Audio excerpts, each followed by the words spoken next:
Pablo a los Gálatas, capítulo 2.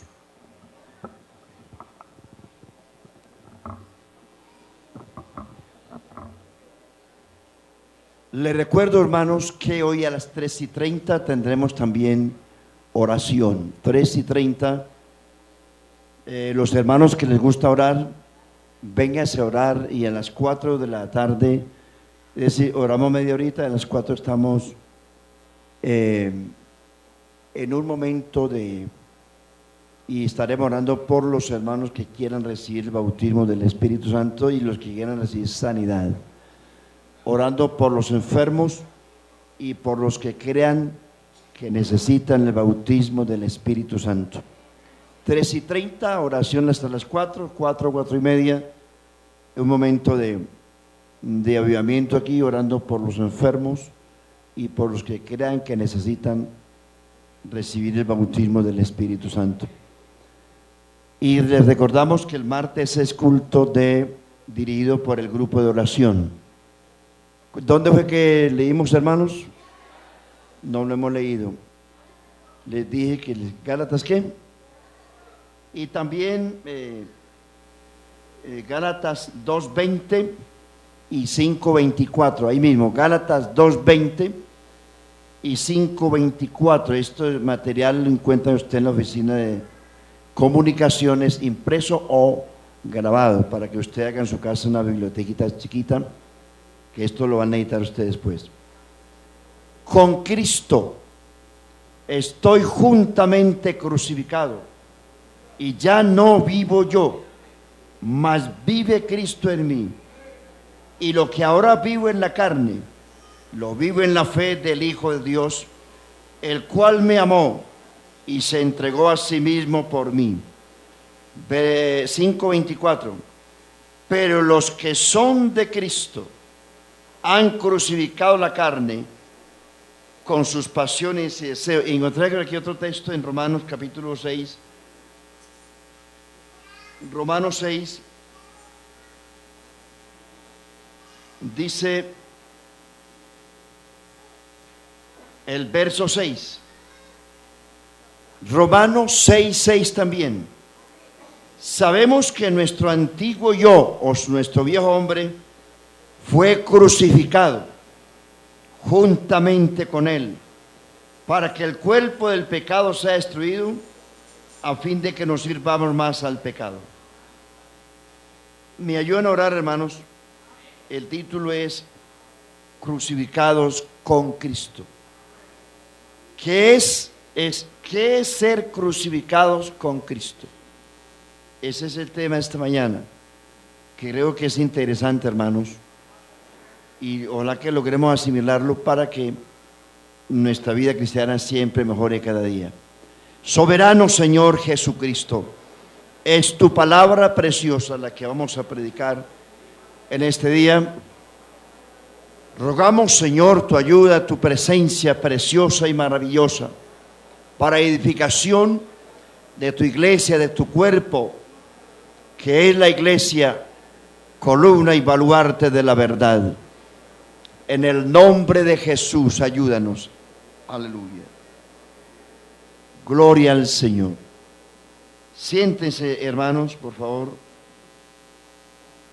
Y vamos a hacer una introducción de lo que en la Biblia es el pecado y las consecuencias del pecado y por qué el mundo camina como camina. Y hemos dicho aquí muchas veces que a Dios no se le han respetado sus derechos. El hombre busca que se le respeten sus derechos a él, pero ignorando y violando los derechos de Dios. ¿Qué es el pecado? Nosotros sabemos las consecuencias del pecado. El pecado entró en el universo por un ángel llamado Lucero, hijo de la mañana. El pecado comenzó en el cielo, algo raro y paradójico, pero allí fue donde, en el corazón de lucero, hijo de la mañana, fue donde se originó el pecado. Y allí es donde Satanás introduce el pecado en el hombre. Y luego el hombre es el que introduce el pecado a la humanidad. Aquí hay unas descripciones de lo que es el pecado. El pecado se describe como transgresión, infracción, pecado, maldad, injusticia. 1 Juan 5:17 dice: toda injusticia es pecado. Pero también dice, hay pecados de muerte y pecados no de muerte. También el pecado lo describe la Biblia como falta de amor y respeto a la dignidad de Dios. El pecado también se puede describir como engaño y malignidad. No solamente engaño y malignidad, sino que se constituye también en esclavitud para el ser humano. También la Biblia lo describe como anarquía e iniquidad. Igualmente lo describe también como egoísmo. La esencia del pecado es el egoísmo. Eso lo dice también por aquí un texto. Dice Romanos, qué bueno que miramos a Romanos capítulo 1,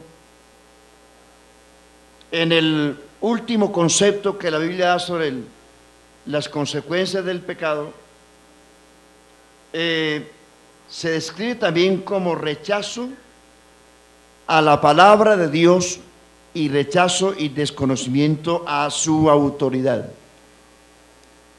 Estas y otras definiciones son las que la Biblia considera como lo que es el pecado.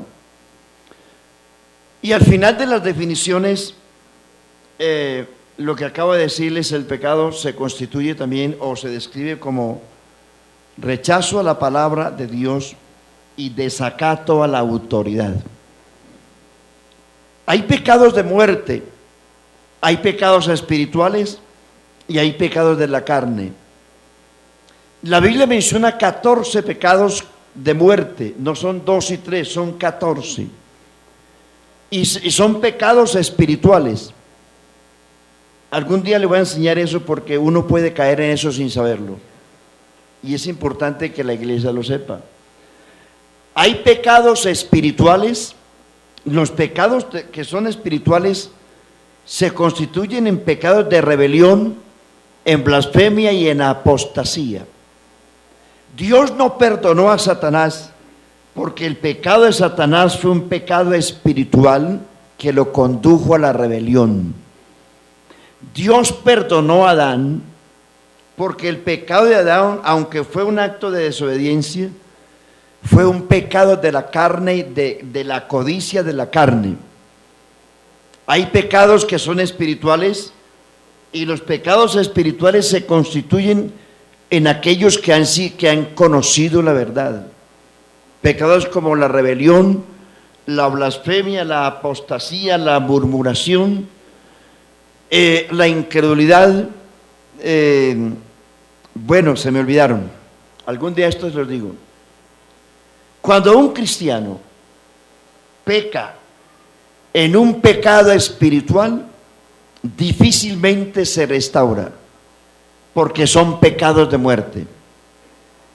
Cuando un cristiano, un creyente, es llevado por la carne, las pasiones de la carne en cualquier aspecto, y ese creyente se arrepiente, Dios lo recoge otra vez, porque son pecados de la carne y de la debilidad de su carne.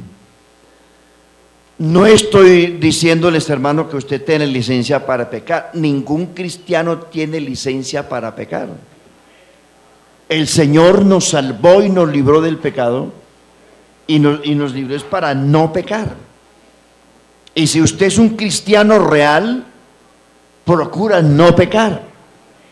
Y Juan dice: estas cosas os escribo para que no pequéis.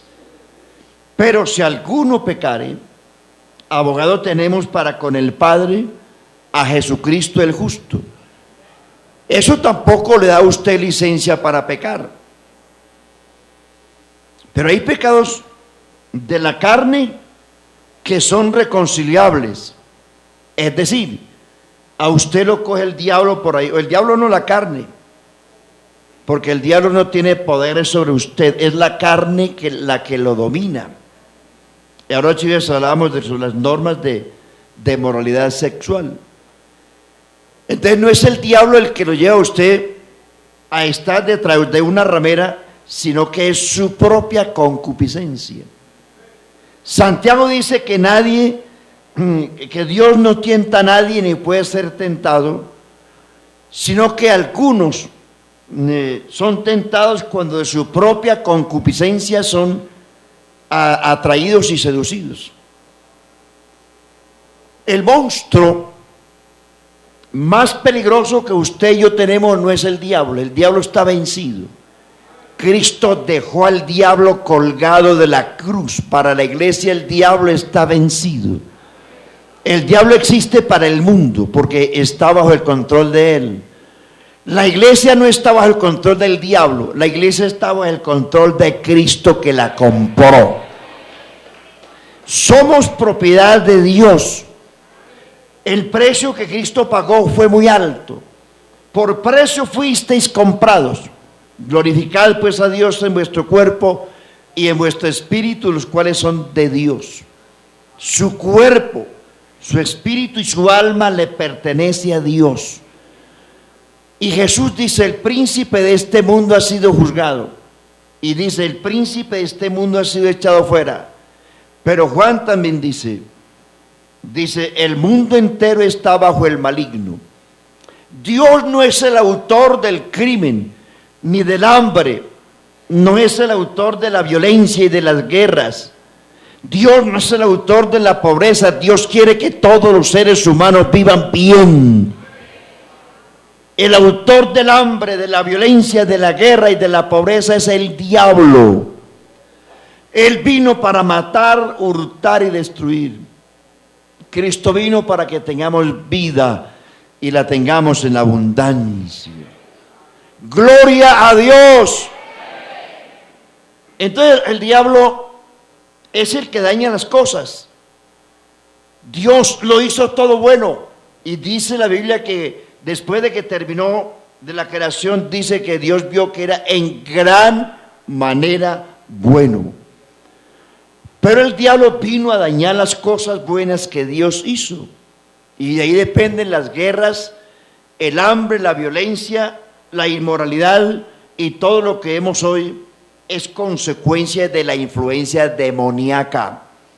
Que lo que el diablo busca es dañar las cosas de Dios para luego hacer que Dios se vea ante el mundo como un Dios cruel, injusto. Pero es obra de Satanás que busca que Dios lo mire ante el mundo como un Dios cruel, un Dios injusto, un Dios malo, un Dios perverso. Pero esa es la obra del diablo.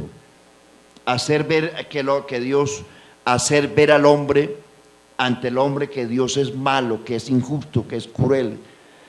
Y cuando uno ve cantidad de guerras de hombres, ancianos, niños, mujeres muertos por la guerra, dice, ¿cómo permite Dios eso? Es que Satanás tiene un poder grande, aunque no lo creamos, porque él todavía tiene influencia en el mundo. No tiene influencia en la iglesia, pero en el mundo sí. Y si usted saca las narices al mundo, seguro que le echa mano también. Dios creó un muro, un blindaje alrededor de la iglesia, y usted está blindado si se deja guardar. Ya usted, si quiere sacar la colita a la calle, como algunas jovencitas por ahí, jóvenes de la iglesia que se dan el lujo de estar en la feria de flores, por allá en bailes y en rumbas, y muy rondos vuelven a la iglesia y cantando el coro, me voy con él, me voy con él, me voy con él. Entonces podemos decir, hasta la feria de las flores. Y orondos, tranquilos, conciencia empedernida, endurecida. No, hermanos, hay una distinción entre lo que es el mundo y la iglesia. No améis el mundo, ni las cosas que están en el mundo.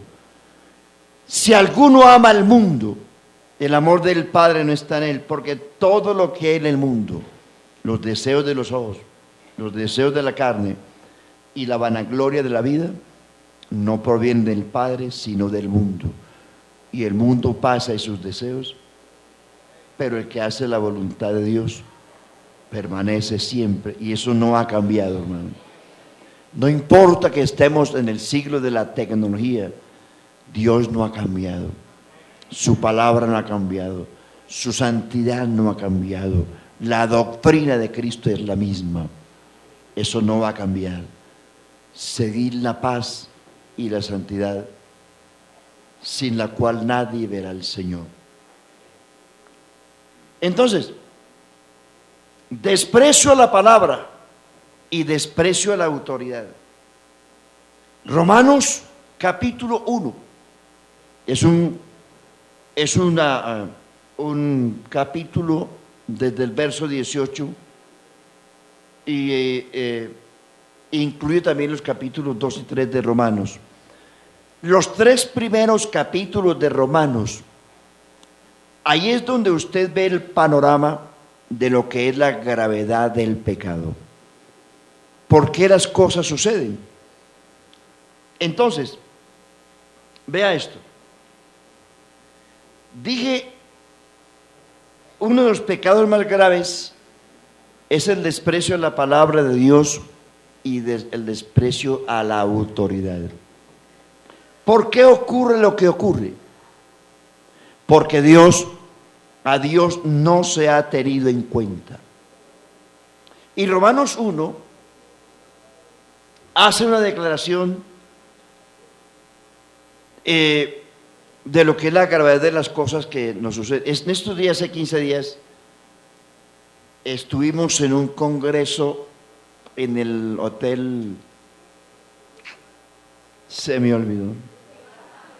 ¿Ah? Bueno, allí se trataron temas sobre homosexualismo, pornografía, aborto y otras cosas. Dentro de lo que allí habían hermanos médicos, psicólogos, terapeutas y abogados. Cada quien expuso sus argumentos del por qué el crecimiento del homosexualismo en el mundo. Ellos expusieron científicamente lo que hasta donde la ciencia ha avanzado. Los médicos dijeron, los científicos en todas sus investigaciones hasta aquí, lo que se conoce científicamente es que el homosexualismo no nace, se hace. Eso lo dice la ciencia. Y seguramente que al postre también la ciencia se va a inventar otro cuento, que es que el hombre nace así.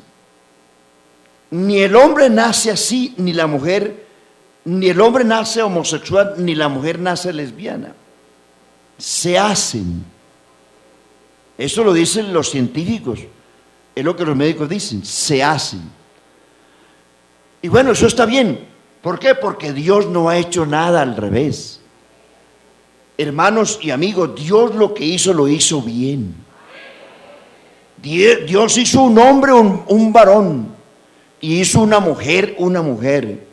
Y Dios le trajo al hombre, a la mujer. Dios no le trajo al hombre un hombre, ni a una mujer. Dice la Biblia, porque dice que el que los hizo al principio, varón y hembra los hizo. ¿Es así o no? Y dice, y vio que era en gran manera bueno. ¿De dónde nace entonces no solamente ese tipo de aberraciones? Nace de aquí, del desconocimiento de Dios, el desconocimiento a la autoridad de Dios. En Romanos capítulo 1, del 18 al 32, que es una un panorama, aunque son pocos los versículos, pero hay un panorama amplio de lo que es un resumen muy, muy grande, podemos decirlo así, de las consecuencias del rechazo a Dios. Miren lo que Pablo dice. Dice, el juicio de Dios, arranca con el juicio de Dios, pero mire usted que Dios le da al hombre la oportunidad de salvarse. El verso 16 y 17 de Romanos dice, porque no me avergüenzo del evangelio, porque es poder de Dios para salvación a todo aquel que cree, al judío primeramente y también al griego. Porque en el evangelio la justicia de Dios se revela por fe y para fe, como está escrito, el justo por la fe vivirá. Y luego arranca diciendo, porque la ira de Dios, después de que habla del poder de Dios en el evangelio para salvación, dice, porque la ira de Dios se revela desde el cielo contra toda impiedad e injusticia de los hombres que detienen con injusticia la verdad. Sabemos que lo que de Dios se conoce, Dios se lo manifestó. Porque las cosas invisibles de Dios, su eterno poder y deidad se hicieron claramente visibles, siendo entendidas por medio de las cosas hechas, de modo que no tienen excusa. Ahí tenemos 4 aspectos. Uno, de esas cosas que dice Pablo, de modo que no tiene excusa, es decir, ningún ateo, no habla solamente de los creyentes, ningún ateo, ningún escéptico, ningún agnóstico tiene disculpa ante Dios. ¿Por qué? Porque Dios puso en el ser humano, aparte de todo, 4 cosas que sobresalen. 3 de ellas son externas y una es interna. Nadie ante Dios se puede justificar de decir que no conoce a Dios, porque Dios se lo manifestó, Dios se dio a conocer. Nadie, por ateo que sea, el que renuncia a Dios lo hace por orgullo, por egoísmo, porque se cree mayor que todos. Nosotros, amigos y hermanos, no somos más que gusanos que nos movemos sobre la tierra, y que cuando Dios nos pone el dedo en la llaga, ahí sí clamamos. ¿Cuánta gente hoy en Colombia está llorando y está chillando porque están muriendo de sed? Se darán cuenta que los recursos humanos no sirven para nada, que en un momento dado hay que mirar al cielo, de donde proviene toda bendición, aleluya, y todo sustento para el hombre. Es Dios el soberano, es Dios el que hace las cosas. Miles de cabezas de ganado se han muerto en las costas del país. Muchos miles de hectáreas de cultivo de pan coger se han muerto, y ahí están clamando. Y uno no puede tampoco decir nada, porque una calamidad nos puede llegar en cualquier momento. Pero que existe Dios, sí existe Dios. Tendrán que mirar no al gobierno, porque los gobiernos son mentirosos y corruptos, no sirven para nada, se roban la plata. Y entonces, a ver, señor presidente, ¿qué va a hacer usted? Nos estamos muriendo de sed. ¿Y yo qué puedo hacer? Si es que el problema no es del presidente. Eso es dedo de Dios. ¿Se acuerda? Cuando los brujos intentaron hacer lo mismo que Moisés hacía, y ya no pudieron más, y dijeron, esto no es otra cosa que el dedo de Dios, la mano de Dios. Y amigo, que se siente la mano de Dios. Dios está solamente tocándoles los pequeños callos que tienen los hombres, pero llegará el día en que ese Dios se levantará de su silla. 2000 años Dios ha soportado la crueldad y la injusticia y la impiedad de los hombres, y se ha portado como un intercesor, un mediador, como abogado, como sumo sacerdote de los pecadores. Pero llega el momento en que ese sumo sacerdote se levanta como juez Y si no lo quieren conocer como sacerdote, lo conocerán como juez. Pero que se siente, se siente. Dios se siente a las buenas o a las malas, pero el hombre tiene que reconocer que hay un Dios soberano. Digan gloria a Dios, a ese Dios soberano. No hay ayuda por ninguna parte. Levanten su mirada al cielo y arrepiéntanse. Mire, en el libro de Apocalipsis, donde habla de los juicios que vendrán, hay una parte de la Biblia que dice que en la gran tribulación van a haber 42 meses de sequía. Es decir, el tiempo de Elías en el territorio de Israel se va a repetir en la gran tribulación. Los últimos 42 meses de la gran tribulación son de verano. Dice que los dos testigos tienen poder de cerrar el cielo para que no llueva durante el tiempo de su ministerio, que son 42 meses. Si tenemos un mes de verano y estamos chillando, imagínense 42 meses sin agua. 2000 años ha buscado Dios a los hombres para que se arrepientan y no han querido. Entonces llega el día en que Dios dice, ahora me toca a mí. Y ténganse cuando Dios se levante de su silla para juzgar. Que Dios nos guarde, hermanos, y nos ayude y nos guarde en el camino del Señor. Seguramente que algunas cosas nos van a tocar a nosotros también, pero aunque nos toquen, tenemos la esperanza de un Dios maravilloso, que no nos dejará ser tentados más de lo que podamos resistir. Siempre habrá un pueblo en Colombia que clama, que busca, que suplica, que alaba, que canta, que lo glorifica, que lo honra. Siempre habrá un pueblo que lo ama. Las cosas invisibles Dios se dio a conocer a través de la creación. La primera, hablando de cosas externas. 3 cosas externas Dios reveló para los hombres, y por eso dice Pablo, no tienen excusa.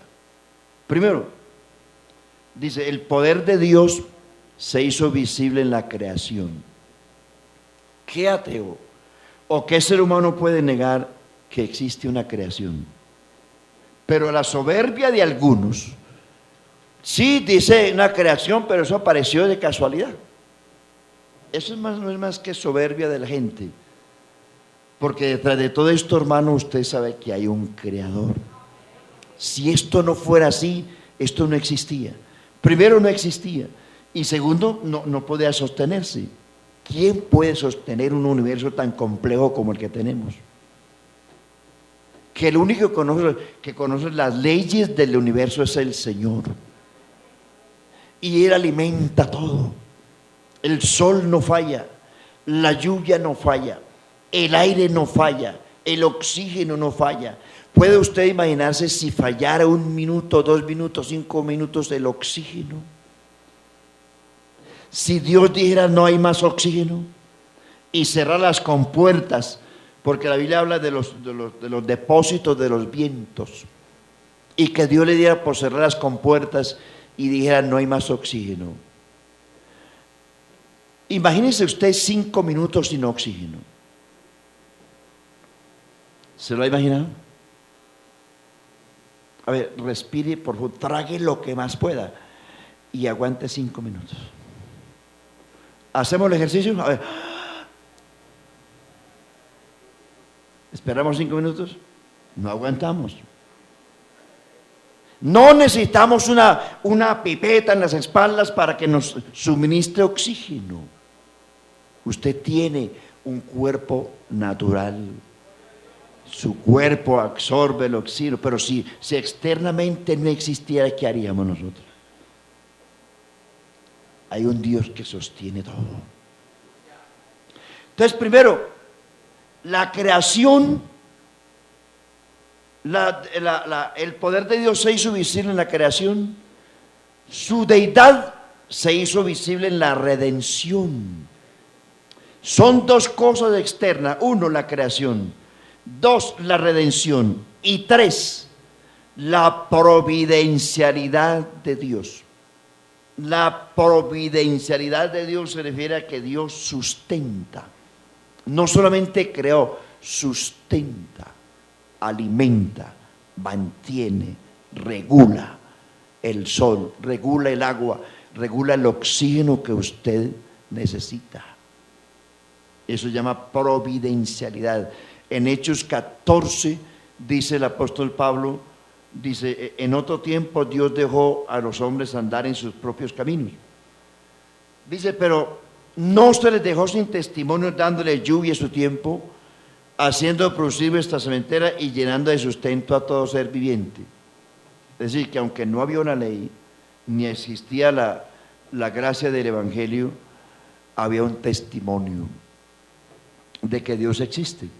El testimonio que han tenido y que hemos tenido es su providencialidad. Entonces, esa providencialidad se refiere a que Dios alimenta y sostiene todo. Fíjese que Dios es tan bueno que hasta las moscas tienen comida, hasta los zancudos comen. Se le comen la sangre a usted, pero se la comen. Dios alimenta los animales más diminutos, los pájaros, las aves por diminutas que sean, tienen alimento. Amén, ¿o no? Eso se llama providencialidad. El ateo más raro que existe, el que maldice a Dios, a ese ateo malvado Dios le da comida, le da oxígeno, le da vida, le da empleo y le da carro bonito para que vaya para la ciudad y le da plata a ese ateo malvado que no merece nada. Pero Dios es tan bueno que a todo mundo le extiende su misericordia. Por eso dice el Salmo 36, alabadle, porque para siempre es su misericordia. Gloria a Dios, alabadle los reyes de la tierra, porque para siempre es su misericordia. Alabadle sol y luna, porque para siempre es su misericordia. Y ese salmo está lleno de eso. Eso llama providencialidad. Es decir, tres aspectos externos hacen que el hombre sea testigo de un ser superior. Y el cuarto es interno, se llama el razonamiento humano.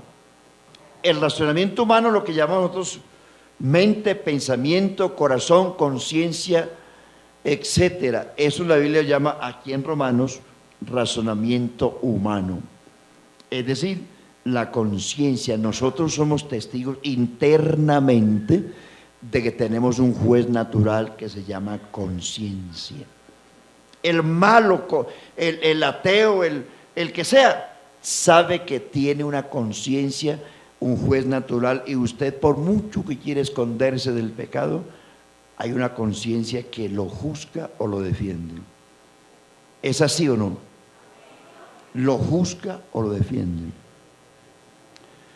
¿A dónde quiero llegar yo? Que esas cuatro cosas, tres externas y una interna, son las que Dios ha puesto en la vida del ser humano, y que el apóstol Pablo dice, habiendo conocido a Dios, no habla solamente de los cristianos, está hablando de la gente que conoce a Dios por la creación, por la redención, por su providencialidad o por su razonamiento humano. Dice, habiéndolo conocido, no lo glorificaron. Oiga, tres cosas: no lo glorificaron, no le dieron gracias, ni lo honraron. Amén, amigo. No lo glorificaron. Después de conocerlo en la creación, en la redención, en su providencialidad y en el razonamiento humano, dice, no lo glorificaron, no le dieron gracia ni lo honraron, sino que su necio corazón fue entenebrecido, profesando ser sabios, se hicieron necios y cambiaron la gloria del Dios incorruptible en semejanza de imagen de hombre corruptible, de aves, de cuadrúpedos y de reptiles.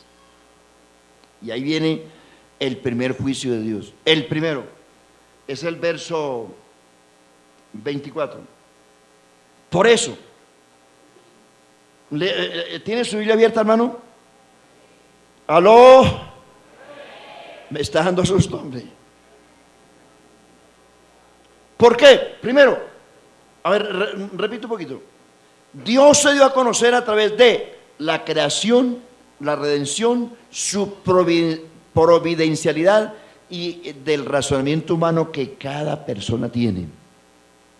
Pero los hombres no lo glorificaron, no le dieron gracias ni lo honraron, sino al contrario, su necio corazón fue entenebrecido, profesando ser sabios se hicieron necios y cambiaron la gloria del Dios incorruptible en semejanza de imagen de hombre corruptible, de aves, de cuadrúpedos y de reptiles.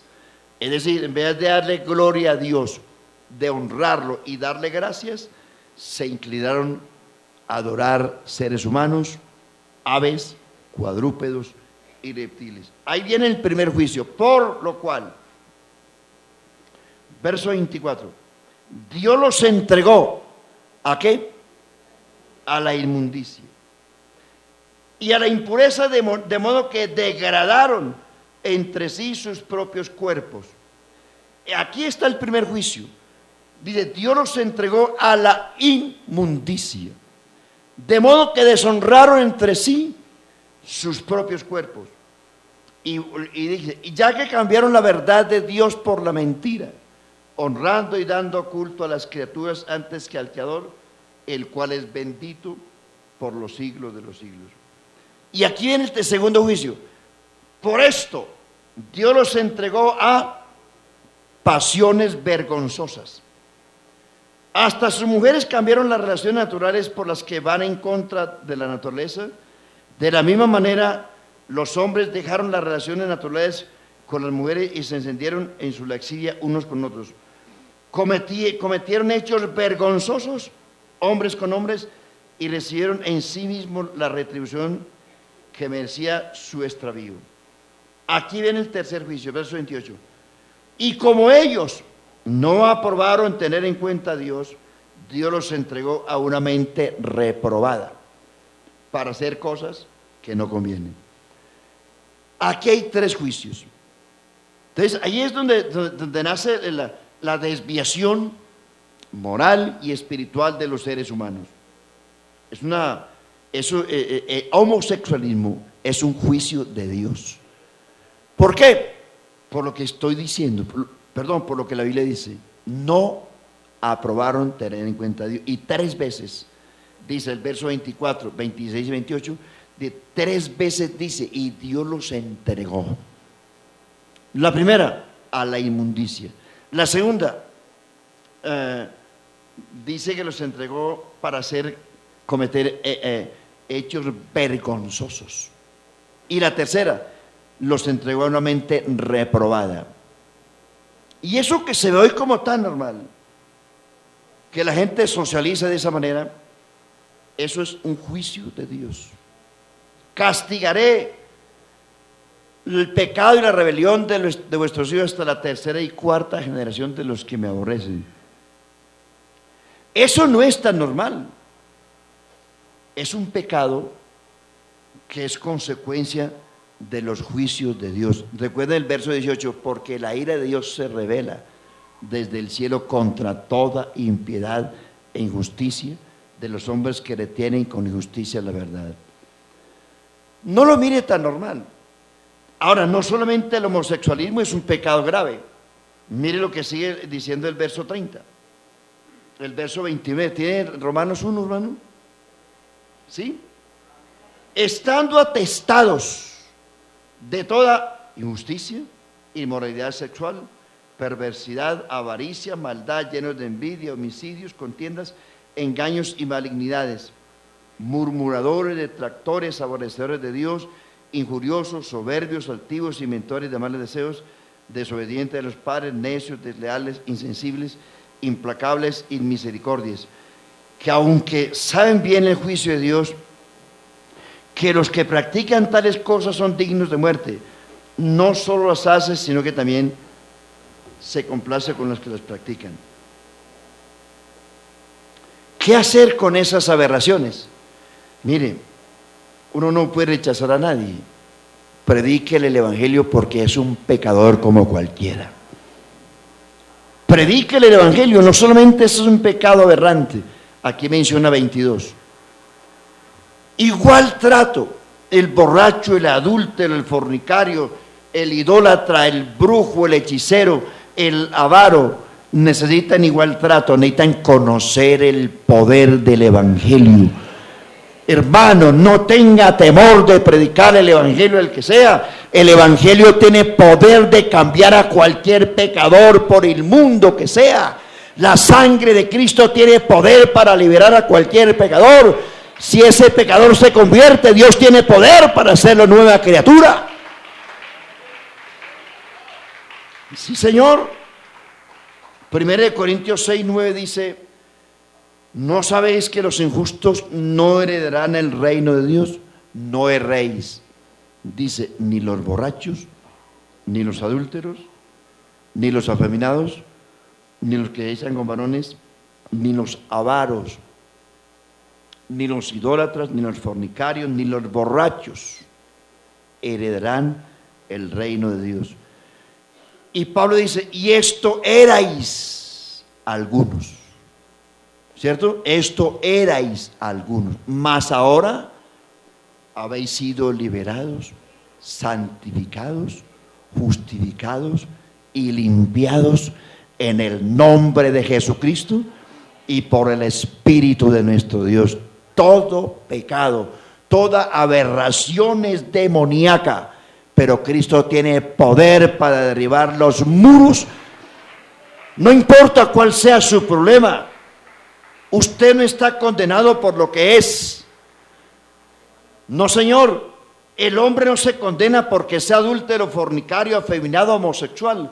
El hombre se condena por no creer en Cristo. Eso dice la Biblia. San Juan capítulo 3 dice, todo aquel que en él cree, verso 18, todo aquel que en él cree no es condenado. Pero el que rehúsa creer en él ya ha sido condenado por cuanto no ha creído en el nombre del unigénito Hijo de Dios. Entonces el pecado aquí más grave no son los pecados de la carne ni son las aberraciones. El pecado más grave que usted tiene, amigo, es no creer en Jesucristo. Si usted cree en Jesucristo, usted cree en el Evangelio lo cambia. Cristo tiene poder para cambiar cualquiera persona. Si alguno está en Cristo, nueva criatura es. Las cosas viejas pasaron, he aquí todas son hechas nuevas.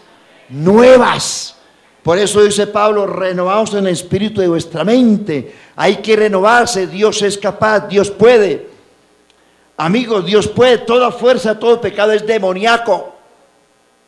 Y nosotros no podemos dejarnos manejar por eso. No, son pecados, si usted no se convierte, son pecados de muerte todos, tanto el idólatra como el avaro, el brujo, el hechicero, el fornicario, el adúltero, etcétera, son pecados iguales. Pero entonces uno no puede decir, bueno, entonces ¿qué hacemos? Que se arrepientan, aplíquenle el evangelio, enséñenle el evangelio. Uno no puede acariciar el pecado tampoco. Que pobrecito nació así, no, nadie nació así, hermano. Eso es carreta. Bueno, ahí es donde vamos, hermanos, donde el tema de ser crucificados con Cristo. Todas esas cosas que les he hecho en esta introducción nos llevan a pensar que realmente nosotros solos no podemos. Necesitamos el auxilio de alguien superior a nosotros. Una persona se está ahogando. ¿Qué necesita una persona que se está ahogando? ¿Qué necesita? Un salvavidas. Si usted está metido en la cárcel, ¿qué necesita? Un abogado. Si usted está enfermo, ¿qué necesita? Si usted está perdido, ¿qué necesita? Un salvador. amigo, usted está perdido. Vea, le hago un comentario. Que el pecado más grave del ser humano es no creer en Cristo. Los judíos no quisieron creer en Cristo.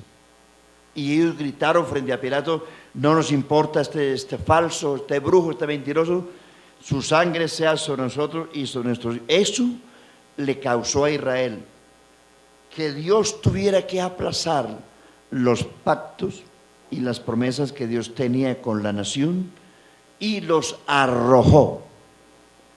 37 años después de la muerte de Cristo, los israelitas fueron arrojados como nación y fueron llevados a todo el mundo.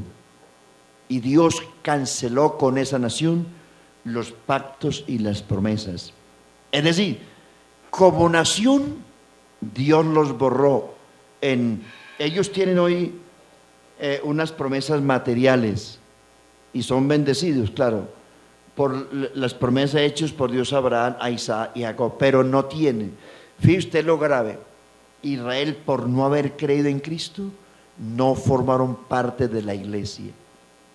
La iglesia, que es la novia de Cristo, la esposa de Cristo, ellos no van a participar.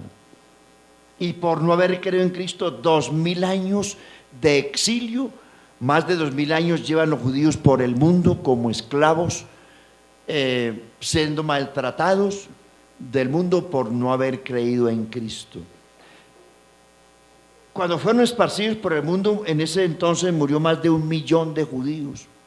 El emperador romano mató más de 1 millón de judíos, tomó la ciudad, quemó la ciudad, destruyó el templo y los demás fueron esparcidos.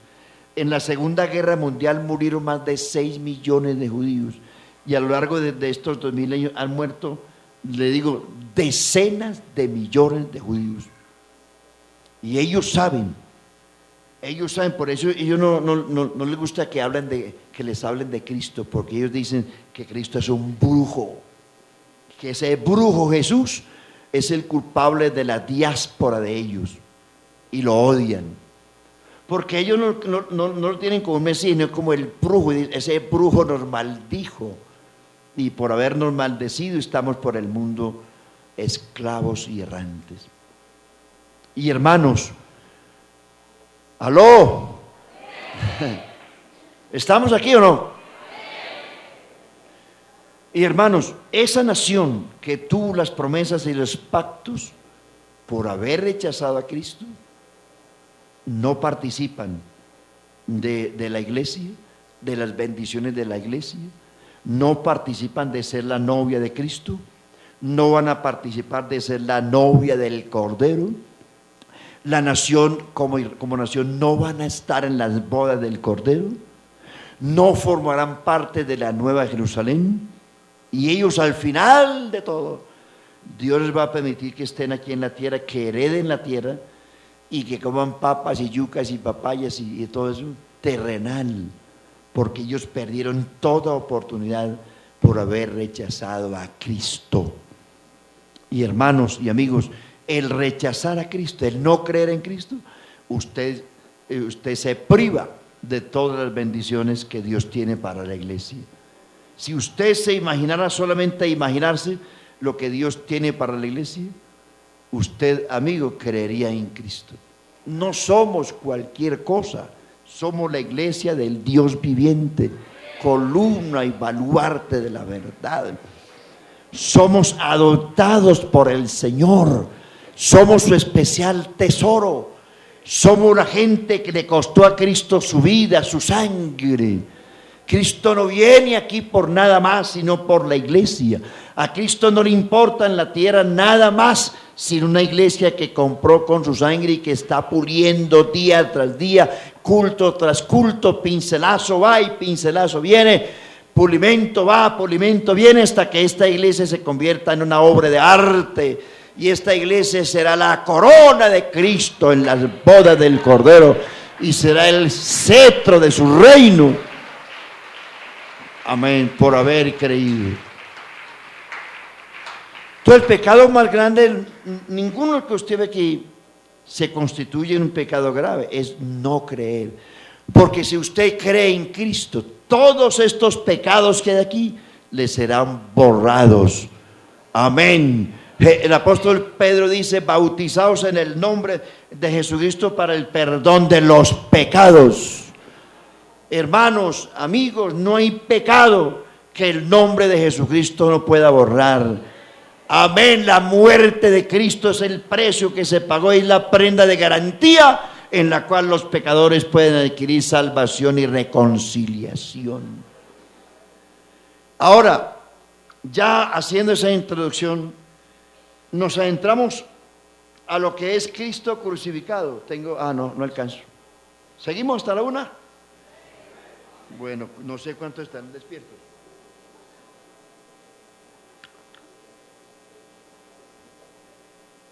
Cristo crucificado. Voy a mencionar solamente 6 aspectos. Imagínense a Cristo en la cruz. Es fácil trasladarse mentalmente, ¿sí o no?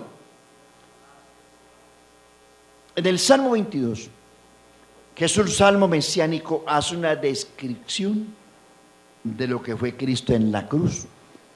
Y que cuando Pablo, en 3 versículos que leímos, dice: con Cristo estoy, no estaré, estoy, tiempo presente, crucificado. Usted y yo tenemos que estar crucificados con Cristo. Vamos a mirar solamente 6 aspectos de todo lo que Cristo pasó en la cruz. Primero, he aquí algunas de las cosas que ocurrieron a Cristo en la cruz, aplicado al cristiano como cristiano crucificado. El Salmo 22, verso 14, habla del corazón. Dice: mi corazón fue derretido como cera, derretido como cera. Este es Cristo en la cruz. Repito, el Salmo 22 es un salmo mesiánico. Lo inspiró David, pero se inspiró sin saberlo, sin conocer lo que iba a pasar con Cristo. Porque David fue no solamente patriarca, David fue profeta también. Fue rey y fue patriarca y fue profeta. Eso lo dice Pedro en Hechos capítulo 2. Patriarca y profeta. Entonces, como profeta, David inspiró muchos salmos mesiánicos que uno ve que se los atribuye a él, pero estaba, sin saberlo, señalando al Mesías. Hay muchos salmos que señalan a Cristo, y al único que se le aplica es a Cristo.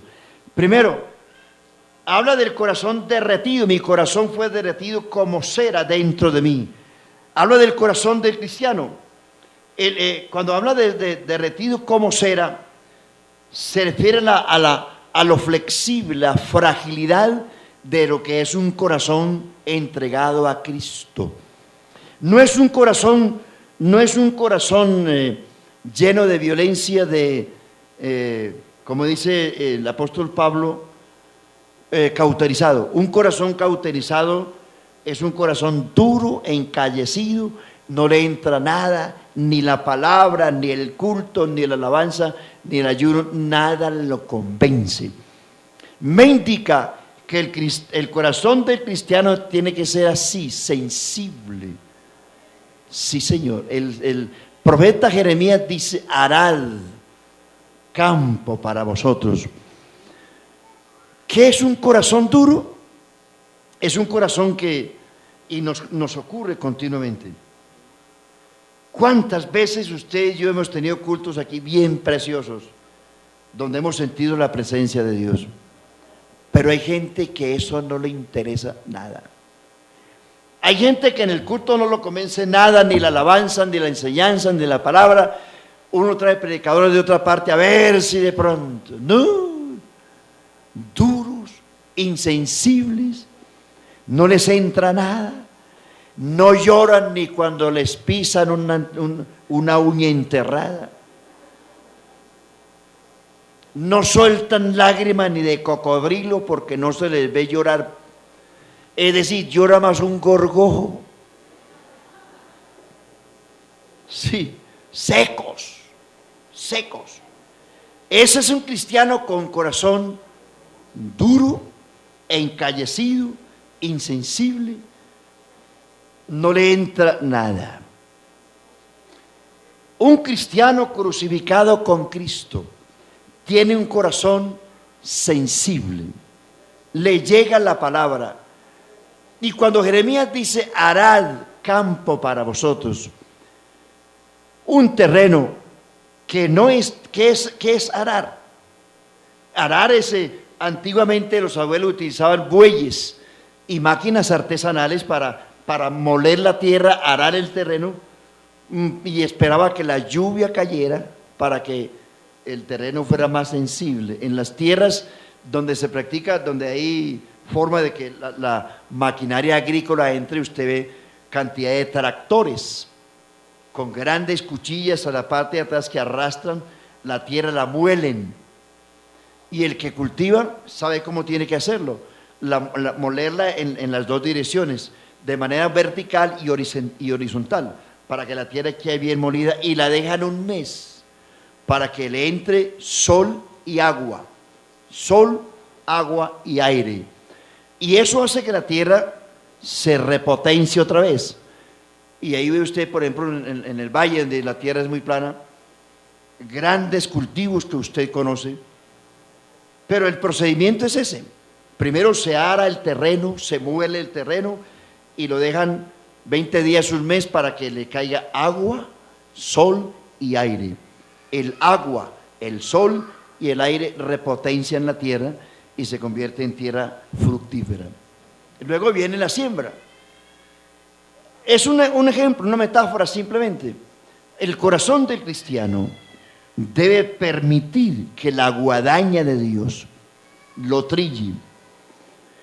Entonces, cuando el terreno no está arado, no está molido, no está triturado, entonces el agua cae y resbala y va a parar a los ríos y a las quebradas sin ningún provecho. Pero cuando está molida la tierra, el agua la retiene y hace que la tierra se repotencie.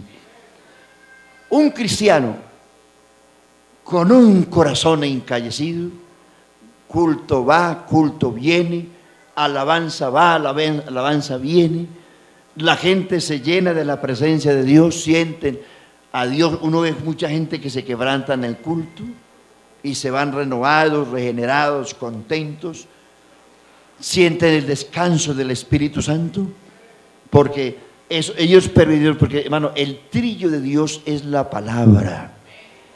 El arado de Dios es la palabra que trilla, que muele de manera vertical y horizontal por todas partes. La palabra trilla, trilla y trilla, y luego viene la unción del Espíritu Santo y prepara ese terreno, aleluya, para que venga la semilla de Dios y produzca fruto para vida eterna.